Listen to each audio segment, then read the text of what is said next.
En el Centro Estatal de Emprendedores Región Oriente, que inauguró el gobernador Mauricio Vila Dosal, emprendedores, artesanos, estudiantes y empresarios tienen acceso a las nuevas tecnologías, capacitación y acompañamiento para impulsar sus proyectos de negocios. El nuevo espacio, segundo el que se pone en funcionamiento en el estado, está ubicado en la Universidad de Oriente, que se habilitó con la inversión de 4.2 millones de pesos y ofrece servicios gratuitos de incubación, aceleración, asesoramiento personal, capacitación a grupos y consultoría especializada para los habitantes de 20 municipios de la región.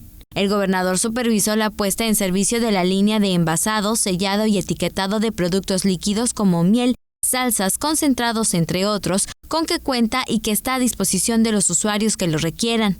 El Centro Estatal de Emprendedores Región Oriente tiene 3 salas de juntas, 2 oficinas para personal del centro y consultores, 2 espacios de trabajo colaborativos, uno para 16 y otro para 28 personas, un aula magna con capacidad para 150 asistentes, donde se ofrecerán cursos de capacitación, talleres, seminarios, conferencias y encuentros de negocios. También dispone de área de diseño para ofrecer servicios de identidad de marca, diseño de producto, desarrollo de papelería y asesoría en redes sociales, área de exhibición y venta de productos desarrollados por artesanos y emprendedores de la región y bodega para el almacenaje de productos. Vila Dosal supervisó la construcción de espacios deportivos en la 1 que tiene avance del 88% y cuyas labores concluirán el fin de mes.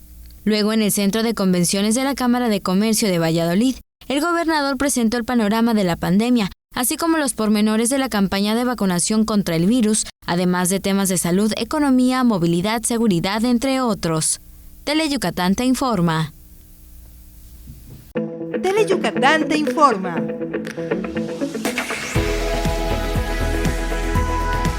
Lunes a viernes, 3 de la tarde. Síguenos.